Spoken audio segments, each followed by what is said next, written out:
Alien Skin munafu nnyo ku Bobi Wine. Okyegedde bulungi nnyo. Kati gwe botandika okumukuba kabonero akalaga nti gwe onoonya alina hype gw'omunoonya. Okyegedde lwaki Spire bwe yakoze ene yagundi lwaki yakoze ate n'ateekamu Alien Skin yateddemu abantu abalala bangi abazambala lwaki yateddemu Alien Skin simply because bo buli lwe balaba nga amaanyi gakka nga banoonya ekibakola ki twalwe tetumwogerako kati wano nga banoonya ekibambuzi. That's what they are doing. This is what so that's what I'm trying to say nti gwolowooza nti ono yakikolera Madoyi. Bobi Wine is not doing this for Madoyi. He's doing this for his hype. Oli ku YouTube channel agaliwo tuula kalira emboozi egw'amakerenda. Waliwo omukulu amanyiddwa nga Patrick Isabire ono yabadde aweereddwa omulimu gw'okukola obwa census oba enumerator okugenda nga abala abantu. Asaidize Namutumba eyo ayina amaka ge yatuuseemu amaka ga mukyala amanyiddwa nga Madina Naabirye. Olwatuuse embwa zo zalowoozezza mubbi kumbe azze kubala bantu mu maka ago okakana nga zigenze maaso n'okuba nti zimukavvula. Era eggulire lino we nagenze maaso n'okuba nga ndifunira ng'omukulu Isabire alaajana kufuna ssente zimutwala funa mpiso ya rebies. Empiso eyo ebalirirwamu emitwalo ndowooza nga 335 mbuufu obufaananako bwe butyo. So bannaffe abali mu kubala census tubasaasirako abafunye ebizibu eby'enjawulo mu mbeera yabasidi omusunsuzi linnya lyange agaliwo omukutu kwe tuli. Mwami Obote buuza ku bantu tugambe ebigambo. Abatwala mwenna tubaanirizaako mwasuze mutya mwasibye mutya buli omu oli twongera okwebaza ekyo gy'otuusaako engalo era n'okusabira nti ebitatambudde bulungi wiiki eri bitambule bulungi wiiki eno ebitatambudde bulungi mu bulamu bwo byongere okutambula obulungi. Toggwamu maanyi yongera ng'opushinga tutumiddeko mikwano gyaffe nnyo aba Saimo Phone Service Center. Abo mikwano gyaffe tutambula nabo mu mbeera yonna era abasajja abatubeereddewo era ababeereddewo ebintu bingi naye ng'ekikulu kya byonna basobola okubeererawo essimu yo mu mbeera yonna gy'eba erimu. Essimu yayabise screen, essimu yayonoonese, simanyi bwe nkubira omuntu tawulira, simanyi ate bw'aba awulira ate nze eno mba siwulira, ebintu ebifaanana bwe bityo. Balina genuine parts ez'amasimu gonna, accessories yenna bamulina, balina ebyo byonna, balina n'amasimu gennyini, balina n'ago amasimu agolowooza nti gali complicated. Mbweno screen terabika mu Uganda bw'otuuka ewa Saimo tewali kya ssimu kitaliiwo mu nkola efaanana bw'etyo. Ba Saimo Phone Service Center basangibwawo, balina branch mu Kampala, balina ne branch endala wano ku Kalwerwe. So osobola okugenda n'obachekingako Saimo Service Center. All right, thank you so much. Mubuufu obwo abingi ebigenze maaso n'okuba nti bihappeninga. By the way, twagala obakulisaayo mu shows zaabadde 3. Waliwo show ya Charlie wange mu Sister Bon yaliwo Friday. Mwebale nnyo kubaayo. It was a very beautiful one. Wow. Then wetuvaawo ku lunaku lwe lumu twalina Cheza for Yesu Gabi Ntate. Just 1-2 minutes to share you then tugende mbira kike walaba ku show ya Gabi Ntate Cheza for Yesu. Cheza for Yesu was really Cheza for Yesu. It was a good show. Weewaawo eyinza okuba teyatuukana na expectations zaabwe nayinza okusinzira nga nze nalaba nti it's just a good play. It was a show. Omanyi ekizibu kye tulina nti wabaawo expectations oluusi bwe tutazituukako oluusi oba oli n'akiraba bulala naye nga show yennyini abantu bajja nze bendowooza nti baali bebaba Gabi bebaali bamumala bebabe okyegedde. Waliwo gwe okulowooza nti waliwo okulowooza ekinene naye nga waliwo ekikyo. Kati engeri gye twali tuli mu bintu bya mwoyo Cheza for Yesu abo abajja tukkiriza nti Mukama be yamuwa era beebo era baamumala era sisuubira nti akomplaininga. Okyegedde bulungi weewaawo ye yali ategese ekinene okusinga ku ekyo naye ndowooza ekyo kyonna kiva mu nteekateeka nti abantu abamu oluusi bateekateeka okusinziira ku bwe baba balowooza naye oluusi time ne timing yennyini oyinza okuba nga omuyimbi yabadde tannaba kutuuka kukola ekyo oba yabadde oba it was too early oba it was whatever it was kyali mu nteekateeka naye nze kusinza ku kye nalaba nti abantu abaaliwo baali beebo be baba Gabby kati ndowooza ate ekizibu kye basinze okusanga ba gospel artist era kye mulina okutereeza mulina okuwa bannamawulire ebitiibwa bannamawulire bano buli mubagoberera ku miryango batandika okulitayetinga mu ngeri yaabwe bayinza okikuddiza nga kibugumamu so mulina okusala amagezi okulaba mufune okulayazinga obulungi ne bannamawulire nawulirako ku bucomplaints awo mu kuyingira ne mmanya nti ekyo nakyo kiba kizibu kiki kirala so ndowooza nze okusinziira ku nze ndaba nti kuba abajja be bajja ate era bajja okitegedde be twali tusuubira abatajja is not a big deal to me okitegedde abatajja I mean abatajja tebajja naye abajja bajja era baabeerawo era ne music n'abawa performance yali nnungi so kitegeeza nti abo be baali ababe abo be baali ababe naweddeko ebibadde biyiteŋŋana naye ndowooza si bye bituufu okubeera nti tubidiscussing obudde buno it was just a good show for her Gabby talina gundi nnyingi nnyo ziri awo it doesn't matter Gabby talina nnyingi nnyo ziri awo so kitegeeza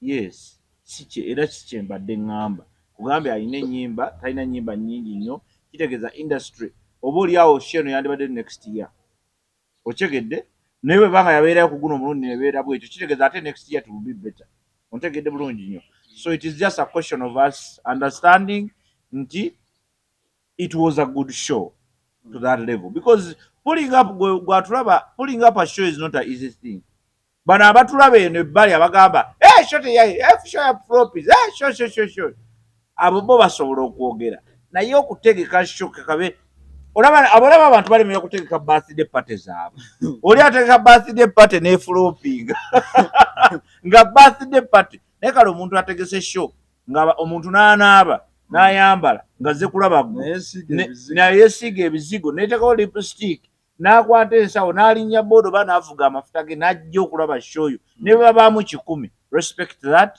thank God kubanga cheza for Yesu and that's it kale mwana mulenzi Fefe Busi naye yakuba hip hop yamuleeta ku Nalubaale wali wennyini I don't know show wagiraba otya it was sweet it was a sweet show ekisookera ddala omusajja oyo kyeyasooka okukola omwana oyo era mwana Fefe Busi wonna wooli oli wa ddala era oli wa kabi abantu abo abantu nga Fefe Busi obalaba baddala Fefe Busi nkolaba interviews zonna ez'amawulire zonna ekigede aliro fiiti ayogera bimukwatako ali within the context of being a musician of his caliber ekigede bulungi nnyo kizibu nnyo okusanga Fefe Busi mbw aliko omuntu amunooma kizibu ogenda musangawo era omunooma kuki benoma ne DJ Jacob DJ Jacob omuyimbi njogera ku bayimbi bw'obanga buli lw'obeera mu kintu olina otegeera b'olina okunooma nabo DJ Jacob omuyimbi okitegedde kati abo bo baleke ekyo kireke beenoma ku levo za njawulo nnyo si nti oba balina ekibagatta ekiri awo ekikanga so and that's just one person naye waliwo abantu nga kumpi ensi yonna emunooma okitegedde so he's a young man naye ali very smart bw'abanga akola ebintu namusaako olulala gundi ng'era ali mu show ye naye abonga ne bantu bonna abaliyo nayirandi bamutegeera abagundi bamutegeera aba Firebase bamutegeera so is a free soul talina nnyo talina nnyo controversy za kikulu ekyo ne bw'aba ayogera omulaba ng'ayogera akola ekitegereka then n'ekifo kye yategekeddemu kirungi naye kirungi wanene mu ngeri yaawo naye si wakusaaga yazze n'akubawo naye ati kituufu naye wabadde wanene naye nga si wanene nnyo nga cricket ovo oba nalabe gundi yategese cricket ovo Ssaalongo Siraaje yatadde sho tennabaawo Ssaalongo Siraaje yategese mutegedde sho tennabaawo ate yabaddewo tonagitegerako Ssaalongo gwemmanyi Ssaalongo Siraaje cricket ovo tulinaemu okuleka nga nalabye bikyamu so kikyengezaako okulaga nti Ssaalongo Siraaje sebo yakoze gundi agenda bba kuba abattawo cricket over erogogo so kikyengezaako okulaga nti olumu kyamagezi nnyo okubeera calculative naye Fefe Busi yabadde yatuuka dde okukola show ey'ekikulu ekyo ate musajja w'amaanyi ekisooka akoze bulungi music we abaddewo mu industry akuze gradually omanyi kye bayita that gradual process erina byekuwa bingi ekuwa emikwano emirungi ekuwa audience ewera ekuwa that process that respecting the process akulidde mu industry empola ate alina bamenta bangi ba Bobi Wine bonna basajja babe banubian basajja be okitegeera kati bw'obanga oli ku level esobola ositula Bobi Wine n'omuleeta mu show yo kabonero akalaga nti oli worth okitegeera ogwanidde kitegeeza nti abadde awo wabadde watuufu nnyo for him to make a show. Thank you. Do a show of that nature. Kali, and it was a great show. Away from the shows, then tuddayo ko ku mawulire oba ebyagenda maaso okuba nti ebyagaliwo over the weekend twabadde n'embeera stories nyingi ezihappening olwo mbasala kwogera ku byagaliwo stories nyingi ezihappening mu weekend so as ezo show nga bwe zaali ziri mu kugenda mu maaso ate we wabeererawo embeera wakati wa His Excellency Bobi Wine ne mwana mulenzi Alien Skin gyengendo yitamu bitandika bitya oza abamu baabirabe tebaategedde we byatandikidde Alien ottabuka ne Bobi Wine obubaka bwe byatandika ne cartoon eyakubibwa Gaaya amanyiddwa nga Spire Dr. Spire Dr. Spire yakuba cartoon gyolaba ku screen ngenda gibateera waawo yakuba cartoon gyolaba ku screen cartoon eyo eriko omusirikale ali mu press conference omusirikale akutte ebyambalo by'NUP oba ebya people power bibiri mu ngalo waliwo owa people power oba foot soldier gwe batuuzizza wansi ayambadde ekyambalo full combat eya red eya people power oba eya NUP n'enkofiira atudde wansi bamusibye emikono ku kifaananyi ekyo kuliko abantu balango gyeko omusirikale ono ali ku press conference omusirikale agamba help us arrest all criminals with these army uniforms agamba ebyambalo by'NUP abikutaga mutuyambe tukwate abantu bonna abambadde ebyambalo bino ebya poliisi oba ebyamagye wabula ku ludda luno olulala waliwo abantu 5 bweddu kuliko ababiri mukyala n'omusajja omusajja talina nviiri ku mutwe gwe alina obugaalubindi omanyigayo oli basuubira ati yoyo omusajja w'amawulire oyo ow'oluzungu wetuvaawo kuliko n'omukyala kati omuntu owokusatu omwana omulenzi ayambadde era naye biringa byamagye ku kakofiira kwe kuliko ekiga nti Alien asegera kakofiira ali awo abosize kati obwingi bagamba abasinga baade bagamba nonze enjogera byabaddewo abasinga bagamba nti ono yandibanga ani Alien Skin n'abagayi abalala babiri bali ku misokoto gy'ataaba oba egy'ekirala then ku cartoon eyo Bobi Wine gye yakutte n'apostinga then n'ateekako caption esinga okuba nti yaleese ki tabu Bobi Wine agamba this cartoon aptly captures the sickening double standards by General Museveni and his criminal regime. while our people are hounded every day, abducted, arrested, and tortured for putting on people power attire. Those who subscribe to the regime are left to put on real military uniforms without consequence. Many times, they are even given state security. Make no mistake, this is not a sign that they are strong. This is a sign that we are strong. It is a sign of how much they fear we, the people. And yes, the day we, the people, fully understand our power, it will be a game over for the dictator and those who work for him. Nateekawo credit y'ekifaananyi nti Spire. So nkagamba nti katuuni eno ngenda maaso n'okulaga embeera eyampuyi bbiri eya mwami Museveni oba regimu ye ey'okukola ebintu nga tebituukiridde. Ne gundi eno emmenyi y'emisango omugigi guno gwe tuliko omumenyi gw'emisango ti abantu baffe wakati nga bagenda maaso n'okuba nga bawambibwa, battibwa, bayisibwa bubi olw'okuba nti bambala uniform za people power. Ate abo abali ku sayidi ya mwami Museveni bo bagenda maaso n'okuba nga bateekako uniform zennyini ez'amagye, ate mu budde bwe mu ne baweebwa ne security eya gavumenti nga bambadde n'ebyambalo byaki bya poliisi. Bo bwenaga temukola ensobi yonna. Kano kabonero tekalaga nti bo b'amaanyi, wabula kalaga nti ffe tuli b'amaanyi era kalaga nti batya naffe abantu. Era n'olunaku the day we people fully understand our power, it will be game over. Nti n'olunaku abantu we tulimanya amaanyi gaffe gennyini eribeera game over. So kwempozinga oba ngende wa alien tukimale lumu. Ngende wa alien. Simaina kumanya boli no kugenda wa alien. Kangende wa alien tukigalewo. Right? Really leka tusobola okugenda ku kintu kino ngabo kifaanana. Tujja kudda ne reply ya alien. Tuleme kubonaabona nnyo na bintu bingi for no good reason. Kyannaku nti olumu tubeera mu discussion zino era gwandaba otusaasire. Olumu twogera ku bintu ebitabagasa, ebitabagattako. Kitegeera. Oluusi twogera ebintu nga ekyamazima nawe obiraba tebigattako.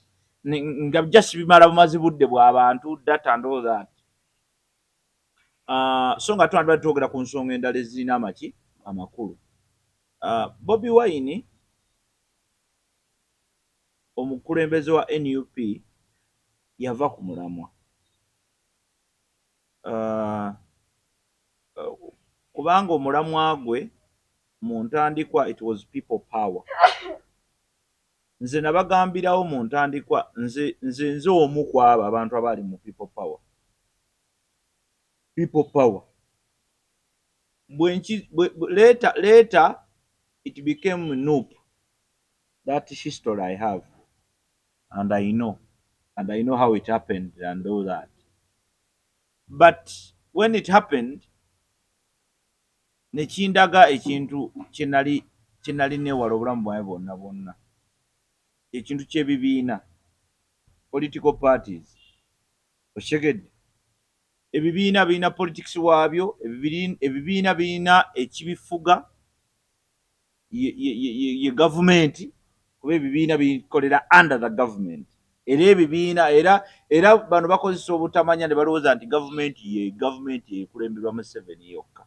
But Museveni n'ebiddako wonna awo n'ebibiina by'obufuzi byonna bali mu buyinza, bonna bali mu buyinza. Just omu asinga ku bannaabo obuyinza, naye bonna bali mu buyinza. NUP eri mu buyinza, JMA eri mu buyinza, NRM eri mu buyinza. Ekyenjawulo nti NRM yebakulembedde mu buyinza, naye bano bonna ba DP BFDC bonna bali mu buyinza. So bw'otunuulira statement ezifaanana bwe zityo kikuzaayo nti nze nali ndowooza titwali tuli ready for political parties, ate tetwali ready for NUP. NUP was not ready. Bw'olaba ebigambo nga bino nga Bobi Wine abiwandiika. Ekisookera ddala Bobi Wine addidde politics n'amubiritolinga n'amufuula akazannyo aka bulijjo. ak'okusaagiriramu. Kyova olaba nti ebintu nga bino bibeerawo. Bobi Wine tosobola kuba kati essaawa eno ng'otulaga nti Alien Skin, nze am a comic artist. I've ever worked for one of the biggest companies in the world, Titanium Comics mu America. Nga tubawa content. Ontegedde? So I know. Kano akantu kali tekaakoleddwa by mistake. Ontegedde? Akantu ako kaakoleddwa nga ka Alien Skin. Naye tekaakoleddwa nti Alien Skin just. Kaakoleddwa for hype, for business. That is business. Tolowooza nti kamuguddeko bugwe. Nti kavudde buvye ne kagwira Bobi Wine. Mbu n'akalaba, mbu n'akawandiikako. It was made to make a statement. Which statement? Eyamba ku business egenda maaso. Tulina obuzibu bwa politics nti Bobi Wine akakanyiza politics to a very small level. Nakigambako olulala ne bagamba you people mukola ebintu bino ne bijja kutuddiira one day. Politics bamujje ku level ey'okubeera politics. Ow'obukulembeze, ow'ebyobufuzi. Ne bamuteeka ku level ey'okusaagirira. We wavudde obuzibu obuggira olwaleero ne babanja kino, luli ne babanja kiri, luli ne babanja kiri, luli ne babanja kiri. Ku byonna bye babanja tewali kijja. Ontegedde? Kati bwe kitajja wabula bwe kikendeeza hype. Ontegedde bulungi nnyo? Kyova olaba nti ffe politics waffe atambulira ku bantu, atambula ati. Okitegedde? Wabaawo kino, wabaawo abasuubuzi b'ekyanze. Ffenna ne tweteeka ku ekyo. Bwe kiba ng'ekikendeera influence tennavaawo, buli kimu tewali kyavuddewo, tewali kyavuddewo. Ekyo bwe balaba hype esse ekyo ne bakiteka ebbali ne baleeta ekirala. Kino nga tekiri solved. Ontegedde bulungi nnyo? Bozinga. Bobi Wine okuraizinga issue eno ng'ayita mu kantu kano n'ebiringa ebyo.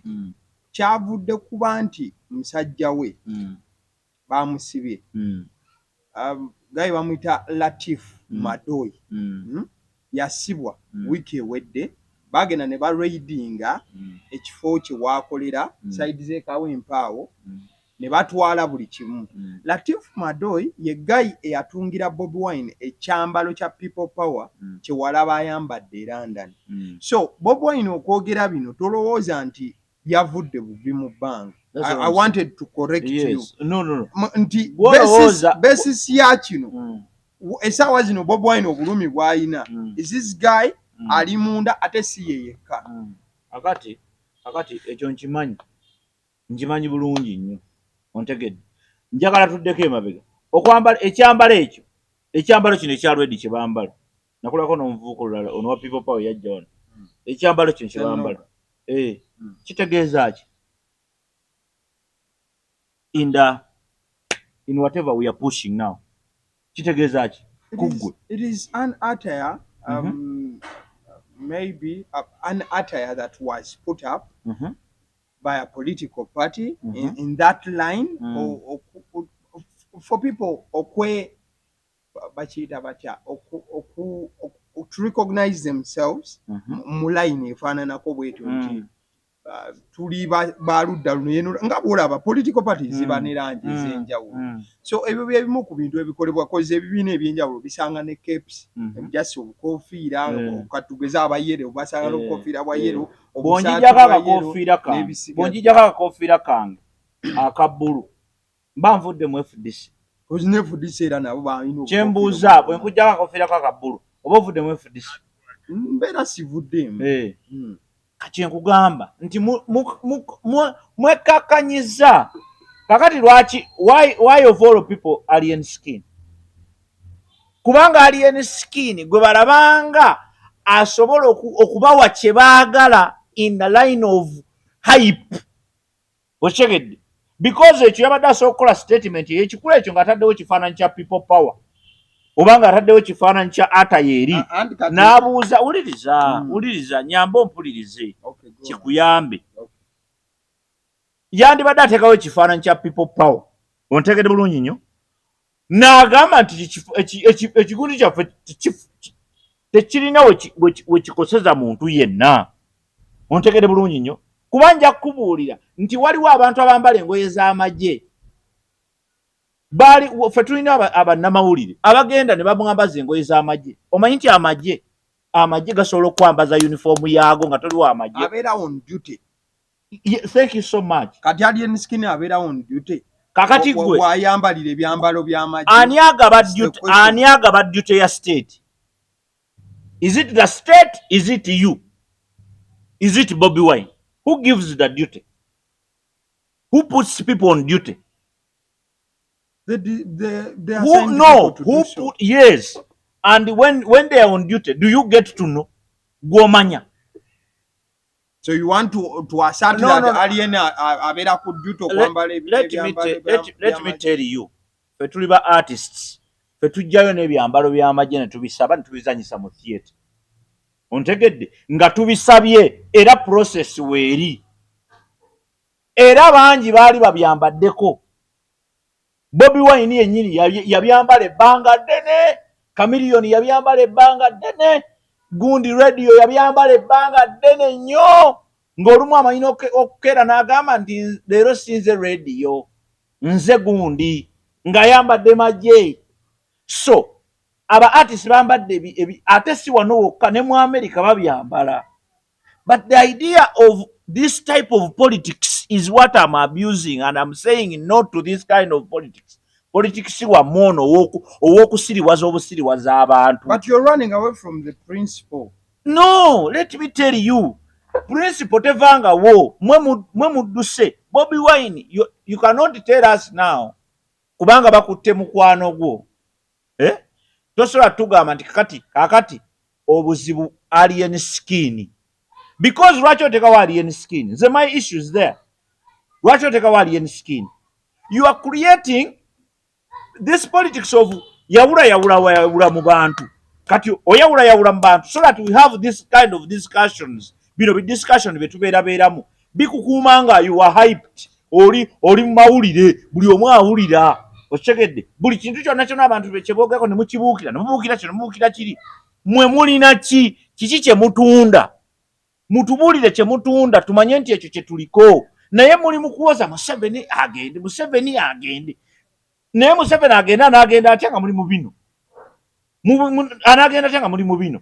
Kati waliwo abawagira Alien Skin. Lwaki tewasibye ku balala? Omanyi abantu abambala Gundi abatalina hype yadde entono ennyo bweti webali nga bazambala engoye z'amagye n'okusinga Alien Skin nga bo temwaboogerako. Lwaki temuboogerako? Abamu nga naba people power nga bo temuboogerako. Ate nga bambadde engoye z'amagye. So kitegeeza ki nti this is just politics. Mukakanyiza politics mumutadde ku level ey'okubeera nti mwagala kubeera ku mawulire, mwagala kubeera nga muli muna hype. Kati Bobi Wine abantu bakwesiga ne bakuwa ekitiibwa ne bakulonda ne bakuteekako embeera yonna gy'oli. By the way, Bobi Wine olumu yeerabira era nabadde mulaba ng'ayogera nga agamba nze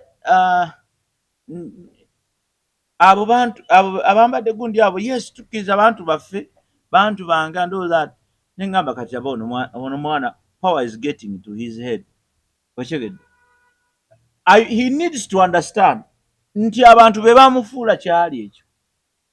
Kakati abantu bamala okufuula kyoli, the best you can do is give back to them. Abantu bakwesiga, abantu ne bakola byonna bye baali balina okukola, ne bakulonda, ne bawaayo abamu baafa n'okufa, abalala bali mu makomera. Gwe tosobola kati balaga nti ekizibu kyammwe is Alien Skin. What I'm trying to abuse is do not bring this type of politics owokusiriwaza obusiriwaza abantu. Owokugamba kati gwe tosobola kukeera ku makya n'oŋŋamba ti Bobi Wine obuzibu bw'ogamba you a sinner and then you are blaming another sinner. So kati what is that? What is that supposed to mean? Muli mu kwenenya kati odidde omuntu ali side eno kati muli eno muli mukulwana mutotoogana kye bayita okutotoogana ng'obukolwa muli eno gwe mwagala ali eri mwe muli eno muli mukulwana okitegedde mwe muli eno muli mukulwana kakati otaddewo olutalo wakati w'abavubuka bano aba alien n'aba people power okitegedde olaga nti bano aba alien be balemesezza struggle yaffe. No, the problem is not the attire they are putting on. Namwe mwenyini nze waliwo abantu abawagira people power nga tebambalanga ku kyambalo ekyo sibawagizibbo okitegedde bwe kiba nga olutalo luba lutalo bwe kiba nti omaze okizuula nti abasajja bano ekitukwasa bye byambalo mubijjeemu musigale nga mukola bye mulina okukola but lwakuba nti politics waabwe wa identity kakati ate identity ekireeta ebyo ebya identity is money teri kirala balwana kufuna ssente balwana kulaga maanyi kati amaanyi gaabwe they are looking for power not change kati kyekiwanya ba Bobi Wine nti ekizibu kyabwe banoonya power they are not looking for change otherwise bandibadde bo bennyini bakyuka dda okitegedde bulungi nnyo because change tewali kyambalo kitegeeza change.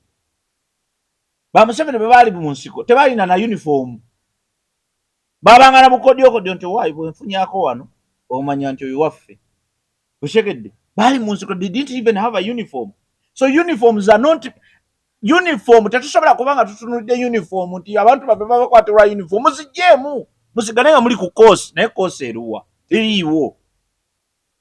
It is simple identity. Lwaki bakusiba olugoye lw'oyambadde n'enkya n'olwambala lwaki bw'obanga ddala oli honest nze if the problem is the clothes nga nkijjamu nga nyambala ekirala but lwaki nnemezaamu because politics gwe bazannya wa identity mundabye amaanyi mugalaba kubanga balina gye balina okuwembalirira ye problemu yaffe wano kati ebyo bye bali mu kukola bali mu kunafuya era bo kyobalaba nti bakola ebyo baagala nnyo okunafuya ebitongole ebirala byonna ebyabwe biyimirire kakati gwogenda ogamba otya mu alien skin abala bonna nga tyabawandiiseko mannya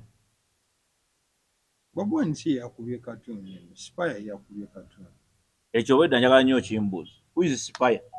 Dr. Spire Tomman. Spire is an artist. Is an artist. Bebamu kuba artist. Bebamu, in fact, he's a doctor. Ne bebamu kuba antu abatutugasiza. Those are people, bewandi government, people with resources, but they are not resourceful. You're just attacking people here. I'm not attacking him. Lwaki yakube katuni afaanana bw'atyo?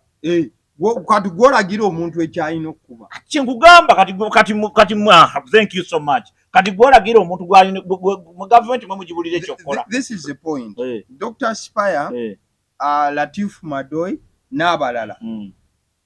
And this was some of the points Bobo and Zia raising nga gundi bamukutte Latif Madoy.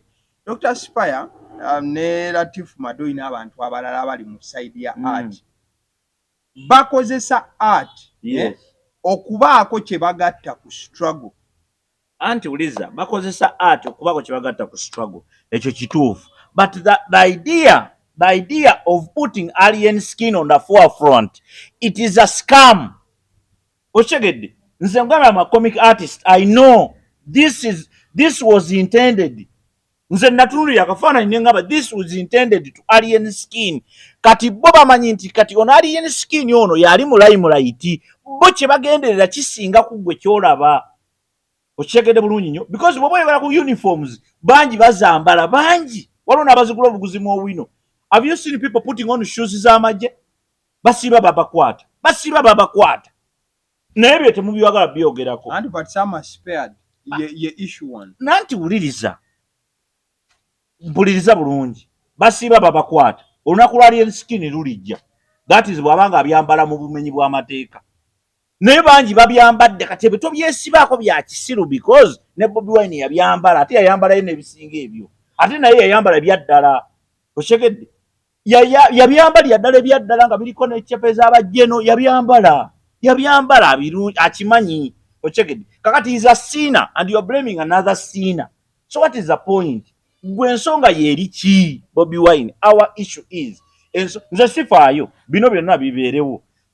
Bobi Wine tubulire ensonga yeriki kubanga ffe tugamba ensonga yajje kugambye ensonga eriki abantu bali mu kusibwa Eh. ababe abatalina mu byambalo Bobi Wine yabajjawa ulira Bobi Wine yabajjawa they are part of his team eri ku kiruubirirwa kyaliko okitegeera babasiba nga tebali mu byambalo kakati ekiruubirirwa kyabwe tekisobola kutuukirira nga tebambadde byambalo ebyo. Ekiruubirirwa kyabwe tekisobola kutuukirira nga tebambadde byambalo ebyo. This is politics of identity, and this is what for me I'm trying to tell you. Nti bano banoonya power, they are not looking for change. The change can be achieved if we start by us. Kuba nabo benyini they are doing many mistakes. Bali mu kuvuma abantu, bali mu kugira, bali mu kwogera bino, bali mu kubba sente, they are stealing a lot of money. Listen to how much Mpuga took. 500 millions. Ochekedde. I tell that is because you are falling out in Bobi Wine, but there's a lot of money zigenda maso in people power. People power yenyini bwe yafuuka noob abantu kadi bagulanga ngule. People bought cards okwesimbawo. Oli ne yesi najja ne yesi kubanga alina sente ne yesimbawo. So kikyengezako okugamba nti we need change. We don't even want Museveni to go only, but we need change. Ne change tegenda kujja nga ejjira mu ebyo bya identity. We need everybody on board. Kati gwe botandika okukuba alien skin munafu nnyo ku Bobi Wine. Okyegede bulungi nnyo. Kati gwe botandika okumukuba kabonera akalaga nti gwe onoonya alina hype gwe omunoonya. Okyegede lwaki Spire bwe yakoze ene yagundi lwaki yakoze ate n'ateekamu alien skin yateddemu abantu abalala bangi abazambala lwaki yateddemu alien skin simply because buli lwe balaba nga amaanyi gakka nga banoonya ekibakola ki twalwe tetumwogerako kati wano nga banoonya ekibambuzi. That's what they are doing. This is what so that's what I'm trying to say nti gwolowooza nti ono yakikolera Madoyi. Bobi Wine is not doing this for Madoyi. He's doing this for his hype. He's not doing it for Madoyi. In fact, okwatibwa kwa Madoyi is an opportunity for him to do this. It is an opportunity. Era fe tulina opposition mu mawanga gano agafa aga Africa. When people die, they are happier. Oshegede, they are happier. Agamba kubanga abafunye bagambira the government has killed the people. Oshegede, tali wano ku protecting abantu kugamba bannange abasajja buli serious buno because ne bobo oli mu lutalo komanda bwagamba nti tusonga embeere bwe musonga nalabawo embeera gaba man siz mulabe ngeri gye mweriawo mwetereze tusoke twetereze. Okyegere bulungi nnyo naye tusobola kubeera mu lutalo nga bebatta naffe nga bwe tweyongera maaso babatte mugende tusonge musonga wa. So who will fight tomorrow? For you are looking for numbers. These numbers are in prison. These numbers are in jail. Those others are on bond. These ones are dead. Because that makes your statement strong. Because chikola strong statements to you.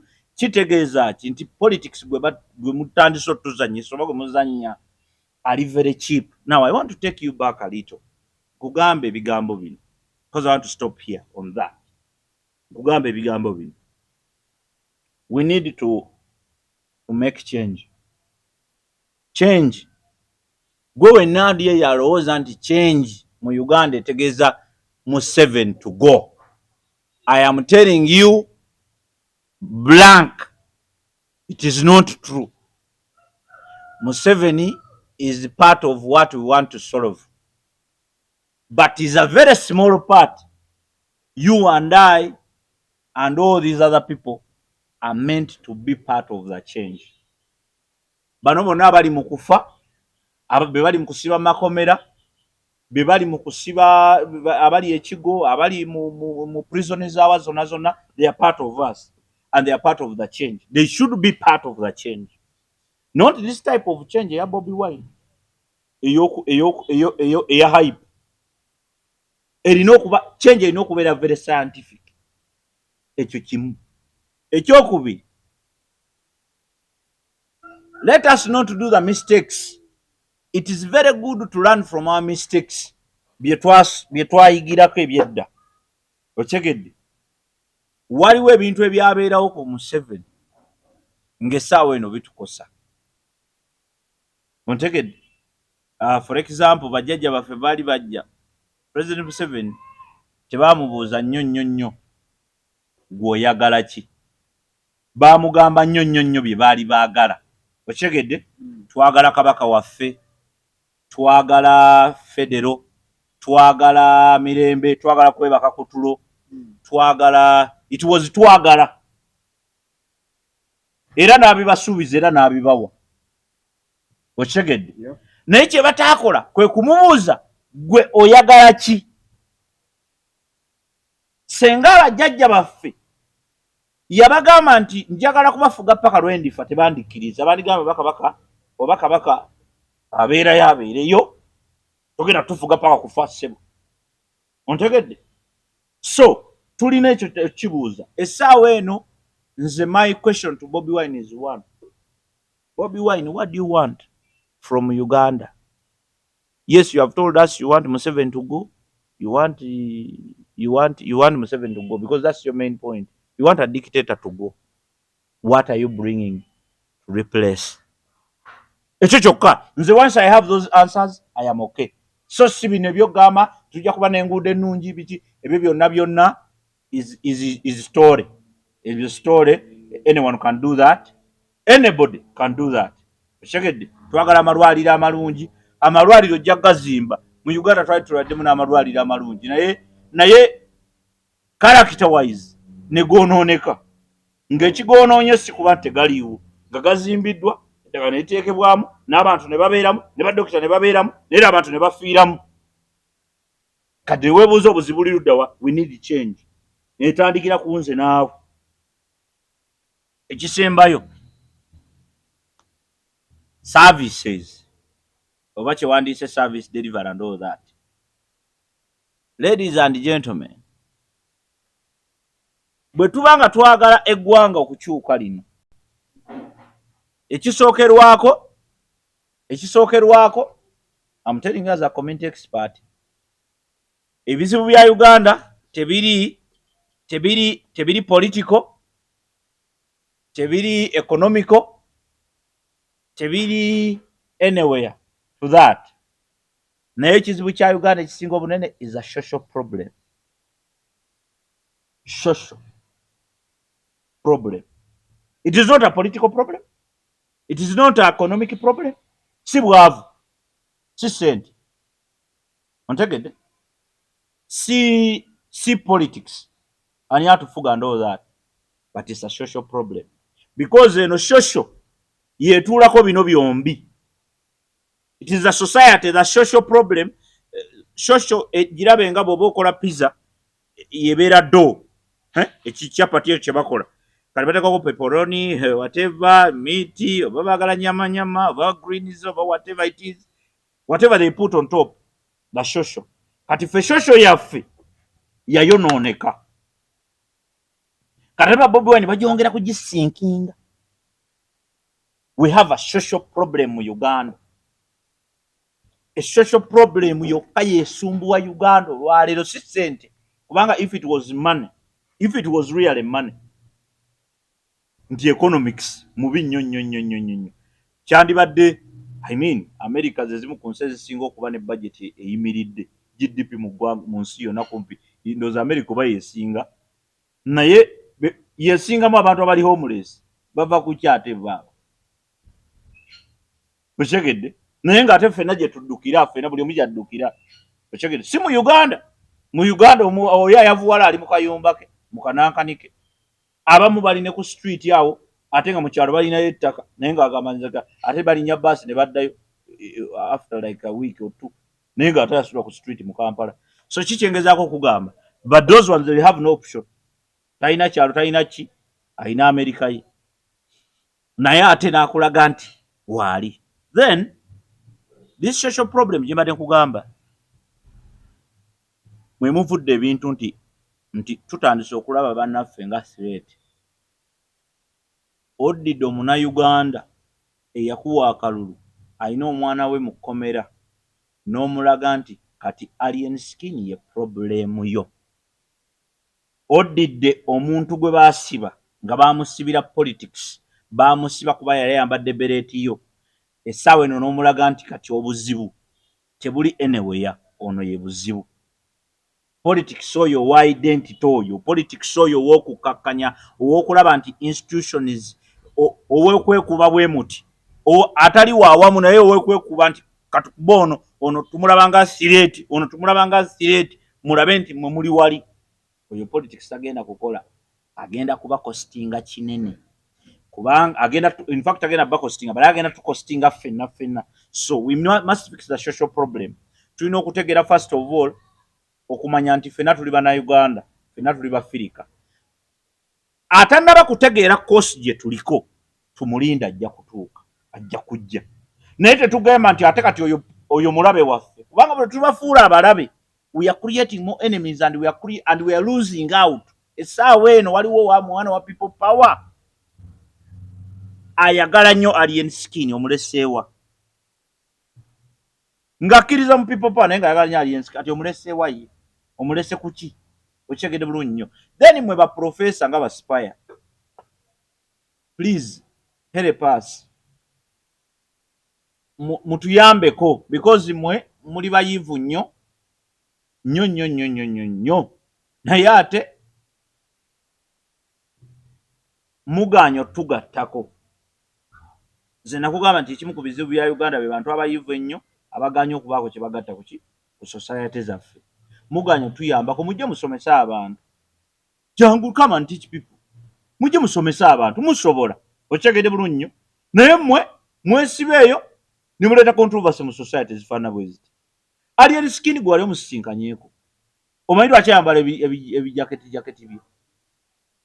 Kubanga ne mu nsi yonna abayimbi n'abaki ekifuula abayimbi oba aba artist ab'enjawulo byebyo ebintu bye bakolaakola ebiri fane. Abamu basaavinze ne magye nga tomanyi, nga gwe tomanyi. Okyegedde. Abamu basaavinze mu ndozi gundi places nga gwe tomanyi. Abamu bagenze ne basaba. Dr. Spire ku level yandibadde amanyi bulungi nnyo nti mu magye kikkirizibwa era waliwo process gy'oyitamu okufuna. Nawe osobola okifuna ekyambalo ky'amagye n'okyambala. Waliwo process mw'oyitira okukifuna era n'okifuna era n'okyambala for good reason onule, naye nga osobola okyambala. Era siwulirako nti alien skin bamusanze ku luguudo ng'ali mu kiyambalo ky'amagye akutte emmundu n'akangakanga abantu. Sikiwulirangako, ayambala binankani bya that's it. Kakati gwe lwaki oyagala okutudaivatinga otujje ku mulamu omukulu omunene ogwa change yenkulu mu Uganda. Tulina okukyusa engeri gye tulabamu ebintu, engeri gye tweyisaamu, engeri si Museveni yekka kugenda. Museveni, in fact Museveni n'amala agenda nga atulesenga bwe tuli nga tetukyuse, this country can even be worse than what it is today. Change gye twetaaga erina okubeera social change. Politics will definitely change because social change yegenda otubuulira nti omuntu tomutunuulira gy'ava, tunuulira maanyi ge. Social change yegenda otubuulira nti gwe baba bakuwadde obuvunaanyizibwa mu ddwaliro nga dokita w'eddwaliro tobba ddagala kubanga ebizibu by'abantu. Social change yegenda otubuulira nti owange baba bakuwadde omulimu gw'okukola oluguudo lukole. Social change ensi ezo ezikuze society zaabwe buli muntu wa buvunaanyizibwa, be bakulaba ng'olina kyokola ekikyamu be bakubira poliisi mu ddakiika emu. Gwe okola ebyekisiruka obe ng'olina mwana wo n'omukuba empi 5 oli bw'alaba ng'akuba essimu, oli ne bw'alaba bulabye akaana nga kasala oluguudo, oli adduka n'ajja n'akagamba newayi mwovaawa. Okyegedde. We need that type of change mu Uganda. Kati awo kijja tuwa president asinga okuba omulungi, kijja tuwa ba MP abalungi, kijja tuwa kubanga tujja kuba tukolwa okusalawo okuli informed kutali kuno okwokulowooza nti abambadde ebyalwedi ennyo abambadde ebingi kati abantu ffe tubalabira ku kkala zaabwe oli najja n'ayambala ekyo ekinankaniro byambala ebyobadde n'ayambala nnyo mbwe ekyo kitegeeza nti wa people power nnyo mbu wa nuupu nnyo naye tugenda okisuula ekyamazima nga yali ayagala kaadi era kaadi olwagifuna n'akyusa olunyiriri kati essaawa eno nuupu abantu bonna be yatwala nga aba nuupu essaawa eno wenjogerera naawe tekyabaagala kubanga bagyefuulira so okwambala ebyambalo si kwe kutegeeza nti nno oli wa nuupu nnyo okwambala yero si kwe kutegeeza nti oli w'enaalemu nnyo naye we need that change so tuve ku buntu buno obusongasonga obutonotono nti essaawa eno ate bakutte owaffe ate alien skin no. Let's wind up with Alien. Just katono playing a video can katini. Then your little submission to V1. Alien biazemo luvanyuma review na. Abigenze macho no kuwanga. Yes, ebintu bya mubya kutambula kubalala nze nkola ebintu byanga sinagwe ninyirira. Nemu mukola bya mwe mutambula kubalala. Nemu ndongo mwalinga muri ya bebe kulu nga bebe kulu ye content go kwiro buyimba. Nga kono nja sympathy we fulambo goli gentleman nnyo oli golengeza esifene tumala. Kitegera. Noda mu politics noda ku mukulembeze.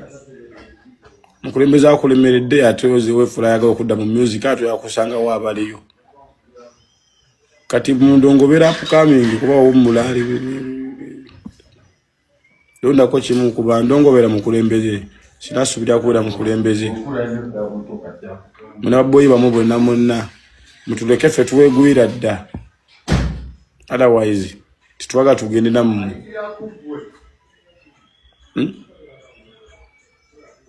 okuba temu abali ko ate munonya ka mubaga so this life is no balance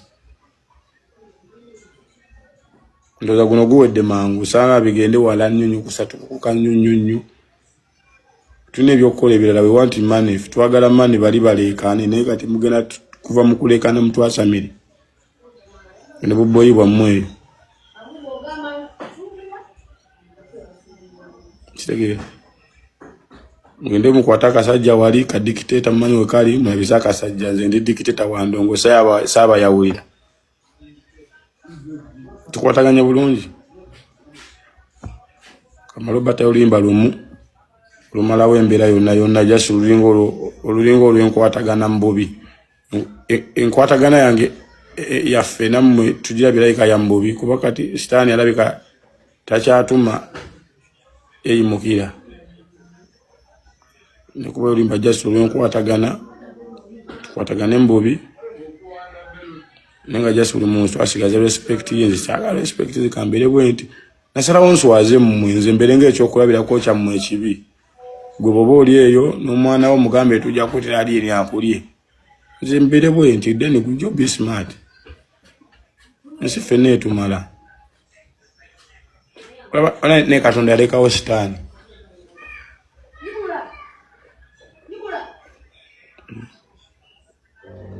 are we together guys?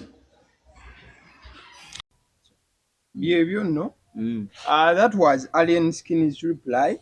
Ngaddamu ku byonna ebyagenze maaso n'okuba nti bituukawo mu buufu obwo 2-3 minutes tuvewo. Yeah, omukulu Mwami Bobi Wine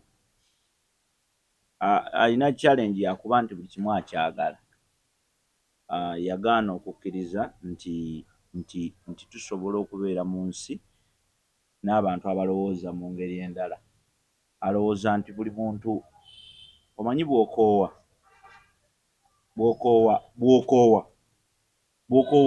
bw'oba nga twatandise ffenna ku makya okukola waliwo akoowa ku ssaawa 5 waliwo akoowa ku 8 waliwo akoowa ku 12 kakati levels zaffe zaawukana naye Bobi Wine ekyo yagaanira ddala okikkiriza era ye abantu bonna abatawagira people power bayita ba traitor bali bankwe balya mu bannayuganda olukwe so nga abantu bangi baatandika okukoowa gavumenti eno dda basemwogerere baatandika dda nga Babesigye tebannakoowa Babesigye ne batuuka ekiseera ne bakoowa ontegedde nga ba Bobi Wine tebannakoowa kati ba Bobi Wine nabo batuuse ekiseera ne bakoowa waliwo abatannakoowa kati ekyo Bobi Wine takikkiririzaamu of course waliwo ekigambo naye sawa kikozesa but kitegeeza butegeeza nti some people bakola some people don't believe that what they don't know exist. Waliwo abantu abalowooza nti what they don't know does not exist. Nga yalowooleza ddala nti ekintu bw'aba takimanyi tekiriiyo.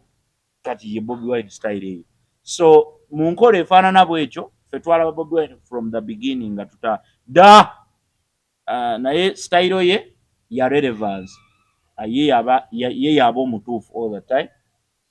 Kyova olaba nti yayogedde ne ku Bebe Cool naye nakigamba nevuga nti Bebe Cool nze okutegeera Bobi Wine obulungi Bebe Cool yasobola mukunyumiza obulungi kubanga yamunyigiriza paka ku family level era nakuba paka ku bidandi nakubira ddala family nakuba Mukama yayamba family Katonda n'agiyamba neba ngomu but eye style ye takkiriza nti waliyo omuntu omulala ategeera ku level efaanana bwetyo. So kati ekyo of course naye yabizzeemu mu mbeera efaanana bwetyo. Sink kuba bw'olaba byayogera ensi ffenna etumala. Lwaki gwe olowooza nti omuntu atali mu people power ye buzibu bwo? Segedde bw'oba oyagala Museveni gy'ali genda omunoomye omulumbe naye kyova olaba nti mumuwangula Museveni kiri ekintu eki. We are still having a social problem. Singa mutereeza social problem abantu automatically bajja kulonda obukulembeze omulungi bajja kubeera bamanyi ekyokukola when and how. So bino byonna by'okunyigiriza alien skin of course kibakolera kubanga what happens ngera bw'olaba style ye kubanga yakola dda amawulire. Bobi Wine amanyi bulungi amawulire ne bagatambula byonna abimanyi amanyi nti bwe naayogera ku alien skin nja kubaako engeri gyenkola yennyolamu naye kyatamanyi nti alina baakosa kati alien skin aba abakosa ye aba abakosa in other words kyova olaba nti banyiigana ku level eyo ne bakola retaliation.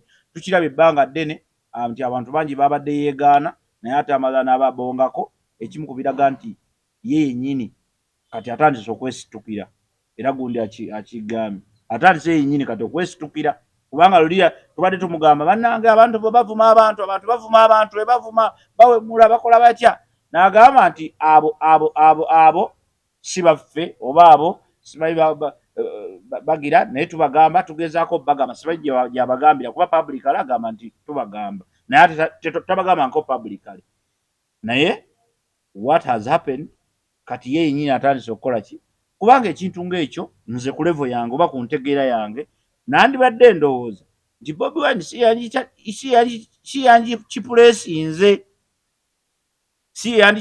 wandibadde omulala kipuleesinga naye bwakipuleesinga kitegeeza ataddewo embeera egamba nti kati it is war. Naye if you are ready for war, let the war go on. If you are ready for change, let the change be. Abantu mwenna abagundi abafangoni kyenjawo bagamba don't go back, don't retaliate because ffe tetuli sisubira nti muli mu politics ow'ekikula ekyo. So don't retaliate mu ngeri efaanana bw'etyo mwe bukireke kigende mu maaso kubanga abasajja twabazudde baagala hype ate hype naffe neri hype abaana bagyagala otherwise nze I am simply saying we need change, but this type of change, the change we need is not only Museveni. We need change from our houses gye tuwangalira ku byalo byaffe gye tubeera bamama baffe batata baffe baganda baffe balina okukyusa. Otherwise wetunalowooza nti nno change etegeeza kujjawo President Museveni yekka tulina okukyusa n'ebitukwatako. Tekyabadde tekyetaagisa mwami Spire kola katunda afaanana bw'atyo. You are not helping, you are spoiling. Tolina kyokoze awo, tolina kyewakoze. Dr. Spire, for your information, you did not do anything good. You did something bad, attacking somebody. If you want to fix something, wandibadde okola katuuni ng'alaga poliisi n'amagye ne mwami Museveni nga bakwata abantu bammwe. so si kugamba nti bano nga mubaleseewo gwe omulimu gwo Dr. Spire, your job is not to si gwe obuulira poliisi kyerina okukola oba amagye kye galina okukola. Gwe omulimu gwo gwagwekubira nduulu ng'olinamu obuzibu. So kati bwe mutandika okukola bino muba mutandise okuba nga obwana obuli ewaka nga bwekuba olwawaka nti tewaliwo mmere, naye ng'ate emmere taata mukimanyi mulungi yagigula. Kati mwe muli bwana muli eno mwekuba. So Dr. Spire naawe tuyambe bw'oba okola katuuni think deeper. Waliwo kye bayita literal meaning ne inner meaning. Now the literal meaning was clearly that, but the deeper meaning, you're not helping. This was not helpful. Kale webale nnyo tubadde ne mwami Obote ng'agenda maaso okuba nti ensonga azigayagayamu nga bw'owulidde. Every time tubeerawo ebigambo ne bigenda maaso n'okuba nti bigambibwa mu buufu obwo. Njagala okutegeeza ku Urban Bar eno esangibwa Namuŋona opposite ne Orthodox Small Gate mu buufu obwo. Mukadeke kamu njagala n'okutegeeza ku Sula Motors esangibwa Makindye oluyita ku kalenda wansi awo mu mafuta ga Africa Oil opposite. Bakola ku by'emmotoka byonna, buli kika kya mmotoka gy'oyagala ogenda maaso okuba nti ogula bagenda maaso n'okuba nti babikolako. Rukia yabadde ku camera. Thank you so much.